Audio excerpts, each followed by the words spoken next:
Әмеңгерлік шын өмірден алынған. Сағынатын болдым деп Шыңғыс келіншегін құшағына алды. Екі-ақ күн ғой, апама біраз көмектесейін, сосын барамын деп Назым күйеуінің бетінен қайта-қайта сүйді. Сол ғой, апам айтқасын қалдырып кетіп бара жатырмын. Анау жүгермекте әлі үйленбеді деп Шыңғыс інісі Заңғарда тиісіп өтті. Қойшы жаным, әлі жас емес пе, бұйырған күні үйленер деп Назым күндегіше қайнысын қорғаштай кетті. Жақсы жаным, сен айтсаң болды дегендей кейіп танытып, Шыңғыс келіншегін тағы бір мәрте құшағына қысты да жолға шығып кетті. Шыңғыс пен Назым сонау мектеп қабырғасынан бері жұптары жазылмай жүріп үйленген қос ғашық, арман мақсаттары бір жандар. Оқу бітіре салысымен екеуі де бір оқу орнына түсті. Мектепте болсын, жоғары оқу орнында болсын, көрген жұрт қызыға да қызғана да қарайтын жұптардың бірі осы екеуі болатын. Шыңғыстың мінезі қызу қанды, ұшқалақтау болып келсе, Назымдікі керісінше жайлы, ашық, жарқын. Бір-бірін толықтырып, үйлесім тапқан Назым мен Шыңғыстың тұңғыштары Абылай да 2 жасқа келіп қалды. Назым келін болып түсе сала 3-4 ай ата-енесіне қызмет жасаған соң жұмыстарына байланысты қалаға қоныс аударған. Енесінің денсаулығы сыр беріп жүргеннен байқаған Назым ауылда қалып қызмет қылуды жөн көрді. 1-2 күн үйдің бәрін реттеп, ауланы жинастырып, дәмді тамақтарын жасап бермекші. Жеңге, сіз кетпегенсіз бе деп Назымды көріп таң қалғандай болды. Ұйқысынан түске таман оянған Заңғар. 1-2 күн ауылда боламын деп Назым дастархан жая бастады. Жақсы болды ғой, сіз үйде болсаңыз берекеміз кіріп қалады. Рахмет жеңге деп Заңғар Назымға ризашылықпен қарады. Кәне, Абылайдың беті-қолын жу да дастарханға жайғасыңдар деді Назым. Аулада ойнап отырған баласын нұсқап Заңғарға, өзі үйде демалып жатқан ата-енесін шайға шақыруға жүгіріп кетті. Дастархан басында әкесі Заңғарға, сен бала қашан адам боласың, не жұмысың жоқ, не үйленетін түрің жоқ. Жатсың болса, анау тал түске дейін дөңбек шып жатасың да таң атқанша қаңғырасың.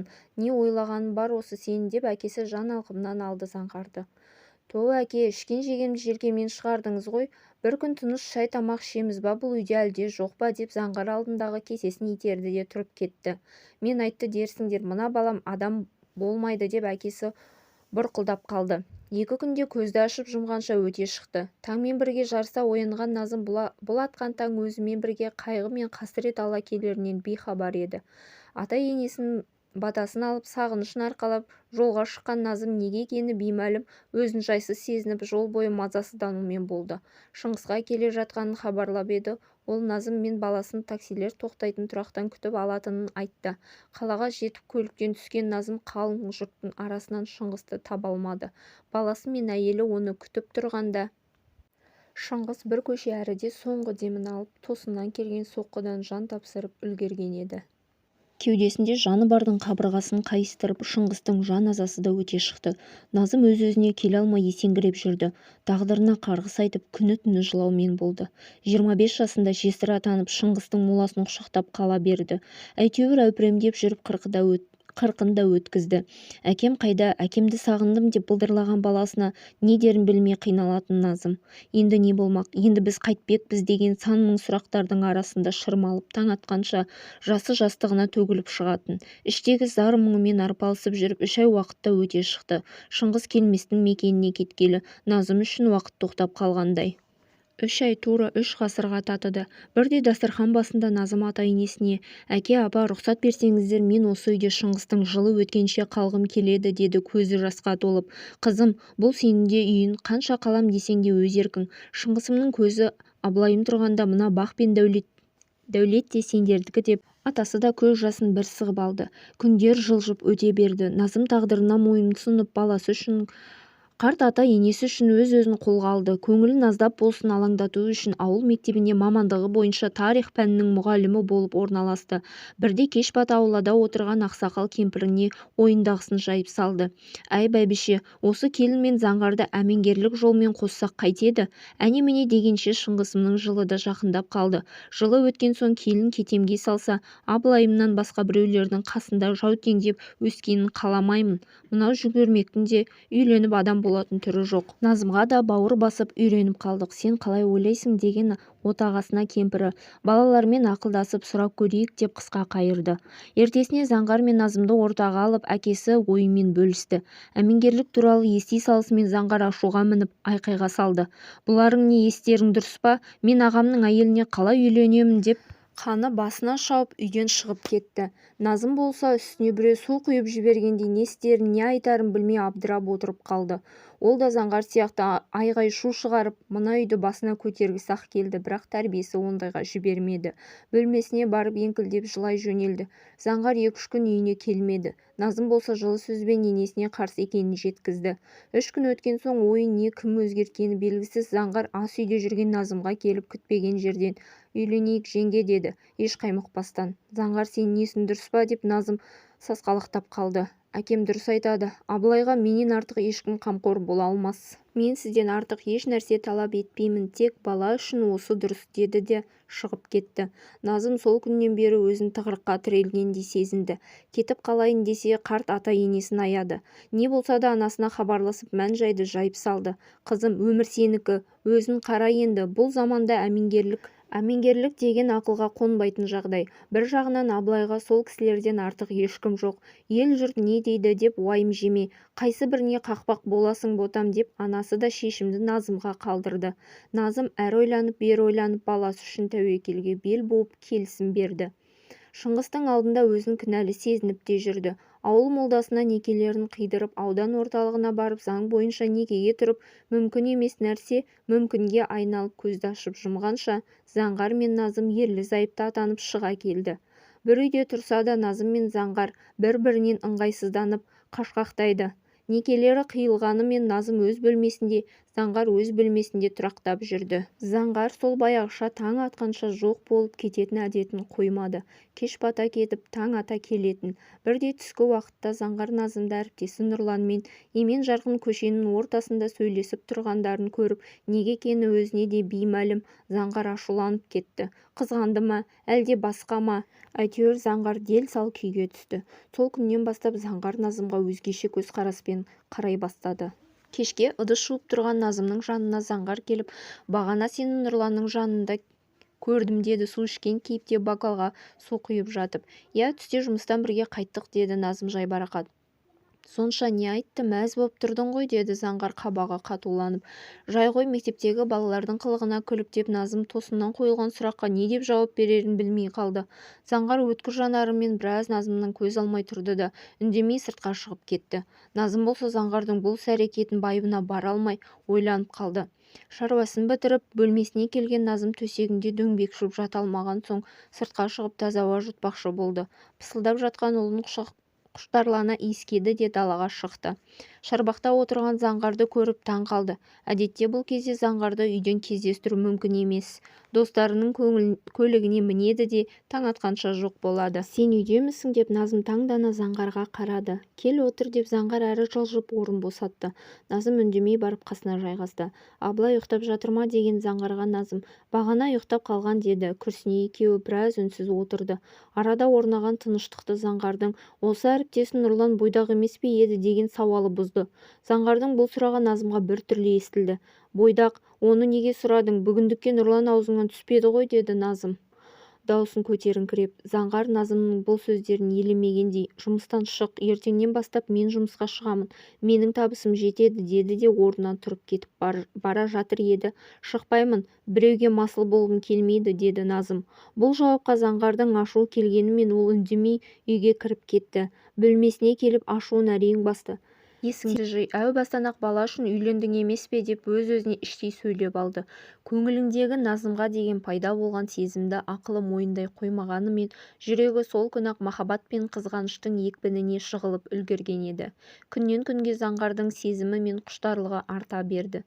Назымға деген сүйіспеншілігін қанша ішінде тұншықтырғанымен, бойындағы қызғанышын тізгіндей алмай дел-сал күйге түсетін. Махаббатымен алысып жүрген осындай күндердің бірінде Заңғар үшін ойламаған жерден бір жағдай орын алды. Дастархан басында Назым мектеп әкімшілігі оны 3 айға қалаға оқуға жібергелі жатқанын хабарлады. Заңғар үшін бұл күтпеген жағдай болды. Әкесінің көзінше ештеңе дей алмай ашуланған күйі далаға шығып кетті. Назым Заңғардың қас-қабағына қарсы екенін бірден түсінді. Назымды осынша ұзақ уақытқа жіберу Заңғар үшін мүмкін емес болып көрінді. Қолында тұрса бірге баратын еді ғой, бірақ қайдам, Назымның қарсы болатыны анық. Оның үстіне жұмысқа тұрғанына да көп болмады. Амалы таусылған Заңғар Назыммен сөйлеспекші болып қайта үйге кірді. Назым өз бөлмесінде баласымен ойнап отыр еді. Есікті қақпастан Заңғар кіріп келді. Сен ешқандай оқуға бармайсың. Ұмыт деп Назымға қарай жақындай беріп еді. Назым кейін шегіне. Сен өзіңді кіммін деп жүрсің? Артық кетпе Заңғар. Барам ба жоқ па шешетін сен емессің деді Назым еш қаймықпастан. Мен сенің күйеуіңмін біле білсең, жібермеймін деп Заңғар бөлмеден шығып кетті. Назым Заңғардың бұл іс-әрекетінің мәнісін түсіне алмады. Бұған өзі соңғы кезде не болып жүр? Маған сонша дөрекілік танытқаны не деген Назым Заңғардың өзіне деген көңілі мен ерекше көзқарасын байқамады да. Махаббат машақатсыз бола ма? Қыз атаулысына жеңіл-желпі қарап жүрген Заңғар әп-сәтте-ақ жауапсыз махаббаттың құрбаны болып шыға келді. Бір үйде тұрып бір асты бөліп іше тұра сүйгенімен бір бола алмаудың асқан қорлық бар ма? Назыммен бір боламыз деген тәтті қиялдан жетегінде таң атырып күн батырады. Жүрегі Назымның жүрегімен бір соға бастағандай. Назымды көрмесе сол жүрегі тоқтап қалатындай көрінетін Заңғарға. Өз-өзімен алысып түнімен махаббаттың отына шырпалған қос кеудесі сыздап ауырғанымен күндіз дым болмағандай ата-анасының достарының бастысы Назымның алдында жүрудің өзі махаббаттың құдіреті емес пе? Бойын билеген ғашықтық пен көңілін торлаған ауыр мұңды Назымға жайып салғысы-ақ келеді. Мен сені сүйемін, шексіз, шетсіз сүйемін. Бақытым да, қайғым да өзіңсің. Болашағымда сенімен байланысты. Жүрегімнің әр соғысында сен барсың дегісі келеді. Бірақ амал не, марқұм болған ағасынан аттап кете алмай, екі оттың ортасында қалғандай күйде жүр. Назым болса алған бетіне қайтпай оқуға кетуге дайындала бастады. Анасына хабарласып, уақытша Абылайды қарай тұруын өтінді. Ата-енесінің бала қарайтын шамасы жоғы анық еді. Апа, еш уайымдамаңыз, демалыс сайын келіп тұрамын ғой деп енесінің көңілін аулап қойды. Адам баласы қанша тырысқанымен Алланың қалауынан асып кете алмайды емес пе? Назымның оқуға кетуіне бір апта қалғанда енесінің денсаулығы күрт нашарлап ауруханаға түсіп қалды. Жанына жататын келіннен басқа ешкім болмаған соң Назым оқуын кейін шегеріп енесімен бірге ауруханаға жатты. Заңғар күнде жұмысынан шығып ауруханаға алып ұшып келіп жүрді. Анасын көре алмаса да Назымын көретін, күнде келіп әуреге түспе, 3-4 күнде бір келсең жетіп жатыр деген Назымның сөзін құлаққа ілмей күнде кешкісін мен келдім деп Назымға хабарласып тұратын. Сондай күндердің бірінде Заңғар, рахмет саған, сенің барыңа шүкір деп бойына бар батылдығын жинап Назымның қолынан ұстады. Назым қолын тартып алмақ болып ышқынып еді, Заңғар жібермеді. Жібер Заңғар деп Назым қолын кері тарта берді. Мен десе неге кірпідей жиырыласың деді Заңғар қолын жіберместен. Саған не болып жүр өзі? Мен жайыма қалдыршы деп Назым бар күшімен Заңғарды кері итерді де кетіп қалды. Заңғар сыртта көлікпен күтіп отырған досына ағасының басына апарып тастауды өтінді. Шыңғыстың жатқан жеріне келіп екі қолын жайып дұға тілеп ішіндегі батпандай мұңын ақтарды.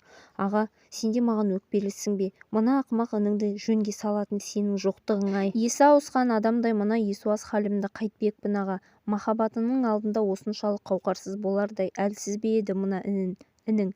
Кешірші аға, мен оны сүйем. Амалым таусылғанша, ажалым келген артық еді ғой. Мына қарғыс атқыр қара жер сені емес мені жұтпады ма? Сонда ғана мына сорақылық орын алмас еді. Жек көрем мына өзімді, қауқарсыз, әлсіз мына кейпім түбі мені орға апарып жығары анық.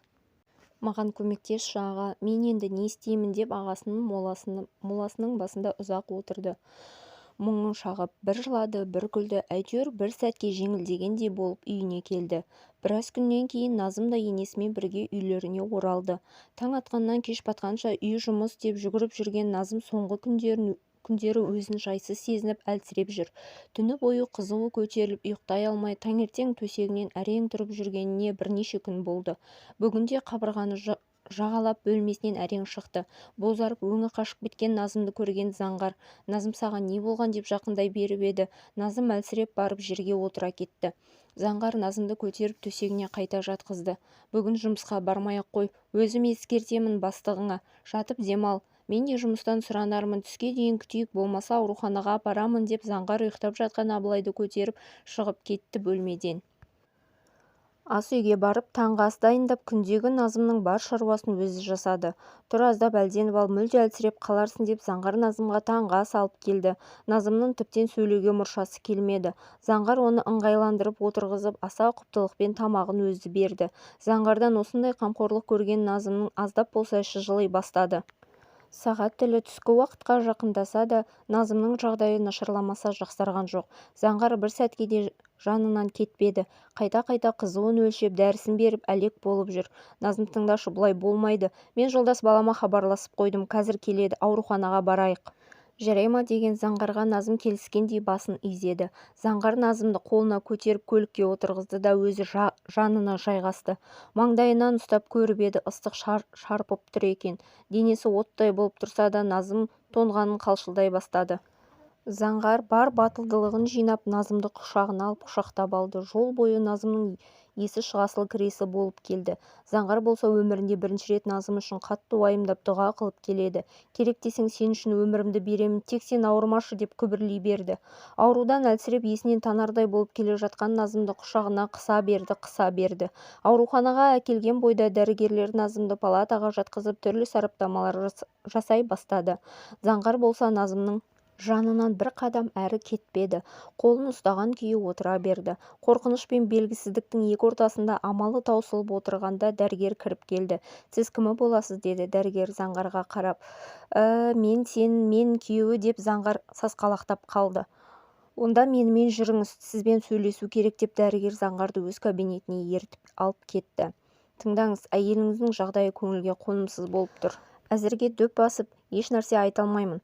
Бас томографиясының нәтижесін күтіп отырық. МРТ қорытындысына сүйенетін болсақ, басында ісік бар деген дәрігердің сөзінен кейін әрі қарай Заңғар еш нәрсе естімеді. Екі құлағы бітеліп, көзі қарауытып, естіген сөзіне сене алмай отырып қалды. Дәрігердің кабинетінен дел сал күйде шыққан Заңғар іштей ауыр да қиын күндер күтіп тұрғанын сезгендей болды. Не болса да Назыммен бір болуға, қиын сәтте жанында демеу болуға тастай бекінді. Дәрігердің күдігі расталды. Алда тағдырмен тартысар, аурумен арпалысар күндер күтіп тұр еді. Назым мен Заңғарды ең ауыры дәрігердің ауру тым асқынып кеткен кез келген жағдайға дайын болыңыздар деген сөзі болды. Заңғар үшін тамағына тығылған өксігі кеуде тұсын сыздатып жіберді.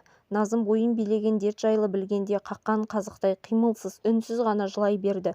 Парша-парша көзінен аққан жасы Заңғардың жүрегін мұздай қарып жатты. Еш уайымдама, бәрі жақсы болады. Керек десең әлемнің кез келген бұрышына алып барып дертіңмен ем табамын. Маған сенші деп жұбатумен болды Заңғар Назымды. Еш өкініп отырған жоқпын. Әзер болса Шыңғысымның жанына барып жайғасармын. Тек Абылай құлынымды қимаймын. Ана жүрегім балам үшін қақ айырылып бара жатыр деп Назым бұл жолы еңкілдеп жылап жіберді. Назым өз-өзін кінәлап іштей тына берді. Сезбеді емес, сезді ғой. Денсаулығы сыр бере бастаса да салғырт қарады емес пе? Енді кімге өкпелейді? Бар амалы Алладан. Аз қалған ғұмырын сәл болса да ұзартуын тілеу ғана. Түрлі дәрілер мен екпелер, одан қалды химиотерапия, барлығы Назым үшін оңайға соқпады. Бар алданышы баласымен телефон арқылы сөйлесу. Күндер өте Назымның өңі қуарып, көз жанарындағы нұры өшіп, құр сүлдері қалды. Бірақ Заңғардың оған деген махаббаты ұлғаймаса кемімеді. Ғашығының көз алдында майы таусылған шырақтай сөніп бара жатқанын көру Заңғар үшін азаптың азабы еді. Сен үшін өмірімнен пар-пар жаным қиналғанын көру нағыз тозақтың өзі іспетті. Шарасыздықтан өзін қоярға жер таппай Заңғар жынданып кетердей болатын. Заңғар әлемнің бұрыш-бұрышына хат жолдап білікті дәрігер іздеп жүргенде Назымның болашаққа деген бар үміті үзіліп салы суға кетіп үлгерген еді. Заңғар, өтінемін, мен үйге барғым келеді. Адам көп нәрседен қаша алса да, ажалдан ешкім қаша алмаған. Өмірімнің соңғы сәттерін баламмен өткізгім келеді. Мына дерт түбі мені ажалдың аузына салып берері анық. Мен шаршадым, мына аурухана мен толассыз ем-домдардан қажыдым. Мені үйіме балама апаршы, деді Назым бір күні Заңғарға жалынып. Сен осыншалық әлсіз бе едің? Тым болмаса мені аясаншы. Сен осылай әлсіздік танытсаң, мен қайтпекпін. Әлі күнге дейін түсінбедің бе? Мен сенсіз өмір сүре алмаймын. Сен болмасаң мына өмірдің бір тиындық құны жоқ мен үшін. Сені қинаған мына дерт менің жан дүниемді құлдыратып барады. Мен үшін, Абылай үшін өзіңді қолға алып, мына дертті жеңуге міндеттісің деп Заңғар алғаш рет Назымға деген тұншығып жатқан сезімін жайып салды. Назым бұл сөздерден кейін Заңғарға қарсы еш уәж айта алмады. Тек ішінен «Мені кешірші, менен бетер қиналған екенсің-ау, қайтейін, саған дәл сондай махаббатпен жауап бере алмаспын. Мен махаббат, ғашықтық, құмарлық, құштарлық деген ұлы сезімдердің бәрін Шыңғыспен бірге жер астына көміп тастағам, амал нешік дей берді. Аурумен арпалысып таң атырып күн батырып жүргенде тағы да бір күтпеген жағдай орын алды. Күтпеген жерден Заңғардың хатына Корея мемлекетінің астанасы Сеул қаласынан жауап келді. Біз сіздерге көмектесеміз, келсеңіздер болады, күтеміз. Осы бір ауыз хабарлама үзілген үміттерді қайта жалғады. Болашаққа деген сөнген сенімді қайта жақты. Заңғар үшін де, Назым үшін де бұл хабарлама тұңғиық қара түнектен алып шығар жол іспетті еді. Абылайдың жанында 2-3 күн болып баласына деген сағынышын аз болса да басып әке-шешенің батасын алып Назым мен Заңғар жолға шығып кетті. Заңғардың әкесі өмір бойы жиған терген бар дәулетін қолдарына ұстатты да қала берді. Ұшаққа да отырды. Назым терезеден аспан мен бұлттарға көз тастап қалың ойға шомып кетті. Шыңғыс, сен мені естимісің? Мен қатты қорқамын, саған зәрумін. Мүмкін сен жанымда болсаң бұлай қиналмас па едім. Мына дерт тән мен жанымды қоса жұмалап барады. Егер баламыз болмағанда, еш қаймықпастан, еш қиналмастан сен құшқан қара жерді мекен етер едім. Мына өмір тек сенің елесіңнен тұрады. Сенің риясыз, ыстық, тәтті құшағыңды сағындым. Сен маған ешқашан басылмайтын, таусылмайтын сағыныш сыйладың да бұлдырап барып ғайып болдың. Мына қатыгез өмірге мені қиып қалайша тастап кете бардың екен. Сенсіз, сенің қолдауынсыз мен енді қайтпекпін. Айтшы қадірлім-ау, барыңда қадіріңе жетпеген екенмін ғой деп іштей Назым Шыңғыспен сырласқандай болды да, сағыныштың көз жасына тағы да ерік берді. Жанына бұрылып еді, Заңғар ұйықтап қалыпты. Саған да оңай емес. Мен үшін жанұшыра жүгіріп жүрсің. Сенің алдында қарызымды екі дүниеде де өтей алмаспын. Рахмет деп Заңғарға да ризашылығын білдіргендей болды. Әп-сәтте-ақ көзді ашып жұмғанша Назым мен Заңғар Сеул қаласына жетті. Ұшақтан түсе салысымен бірден ауруханаға келді. Дәрігерлер келе сала Назымды бастан аяқ тексеріп, бастағы ісіктің қаншалықты асқынғанын зерттей бастады. Заңғар қатты қорқып уайымдаса да, онысын Назымға білдірмеуге тырысты. Қарада тұр, бізде бәрі жақсы болады. Сен әбден жазылып ал, сосын дүркіретіп той жасаймыз. Абылайды алып әлемнің бұрыш-бұрышын аралап саяхаттаймыз. Мен саған уәде беремін. Сеулге тағы келеміз, бірақ емделу үшін емес, қыдырып келеміз келесі жолы деп Заңғар Назымды барынша қолдауға тырысты. Заңғар, тыңдашы, сен бос үміттің жетегінде жүрсің. Қаласан дәл қазір кетіп қалсан да саған өкпе артпаймын. Мені қатыгез, рахметі жоқ жан деп ойларсың, бірақ менің айтуым керек. Біз ешқашан бір бола алмаймыз. Ол мүмкін емес, бұл үлкен қателік. Мен Шыңғыстан өзге жанды ешқашан сүйе алмаймын. Я білем, не келестік, бірақ бәрі Абылай үшін емес пе еді. Осыны ұмытпашы деп Назым Заңғардың тауын шаққандай болды. Заңғар үндемеді. Шыңғыстың аты аталған сәттерде ғана тосылып қалады. Ағасының алдында онсыз да өзін кінәлі сезініп жүрген Заңғар үшін Назымның бұл сөздері екі есе соққы болып тиді жүрегіне. Тек қалай ғана ең үлкен, ең таза, судан мөлдір, күннен жарық, оттан ыстық махаббатты қателік дейсің. Менің махаббатым емес па сені ажалдан арашалап тұрған, Аллам ғана саған деген шынайы ниетімнің куәгері деп ойлады да қойды Заңғар. Сан түрлі сараптамалар мен тексерістерден кейін дәрігерлер ота күнін белгілеп хабарлады. Ота жасайтын күн жақындаған сайын Заңғар уайымнан өзін қоярға жер таппай тыпырши берді. Тіпті Назымнан бетер қорқа бастады. Құдды сүйгенін жоғалтып алардай жүрегінің сыздағаны бір сәтке де басылмады. Отаның қауіпті әрі ұзаққа созылатын дәрігерлер Заңғарға жете түсіндірді. Кез келген жағдайға дайын болу керектігін ескертті. Ота бөлмесіне кірер алдында Назым Заңғарға: мен алай-бұлай болып кетсем, Абылайым саған аманат. Алдында қатем болса кешірерсің деп көзіне жас алды. Баз баяғы қалпынша еңсесін биік ұстады. Қаймықпады, бойын қорқыныш билесе де үрейге берілмеді. Бір Аллаға өзін тапсырды да кете барды. Мен сені күтемін деген бір ауыз сөзді даусы дірілдеп әрең айтты Заңғар. Тағдыр жолында шын ғашық болып, ол күлсе күліп, ол жыласа бірге жылап, бар ауыртпашылығын көтеріп, шынайы махаббатты бастан кешкенімен Алланың бұйрығынан асып кете алмайды екенсің. Есебі жоқ ұйқысыз сәттер, орындалмаған уәделер, қабылданбаған дұғалар мен өтелмеген көз жастары, ауыр соққыдан әлсіреп қалған жүрек, бәрі бекершілік екен. Ол енді жоқ, оянбады. Өзімен бірге бар тұтас әлемді алып кеткендей. Қылдай ғана үміт жібі үзіліп жүректі қақ ортасынан тіліп өткендей. Ол кеткелі өмірдің түрлі түсті бояулары ақ-қара түске айналып реңін жоғалтқандай. Назым отадан қайта оянбады. Дәрігерлер оны аман алып қалу үшін қолдан келгендерін жасады. Амал не, аузында ажал ақыр Назымды құрығына түсірмей қоймады. Заңғар Назымның өлі денесін ұзақ құшақтап отырды. Шашын иіскеді, маңдайынан өпті. Қолдарын жібермей тоқтаусыз жылады. Қатыгез тағдырын қарғады, жазғырды. Өзегін өртеген өкінішпен бірге Назымның өлі денесін алып қайтты туған жерге.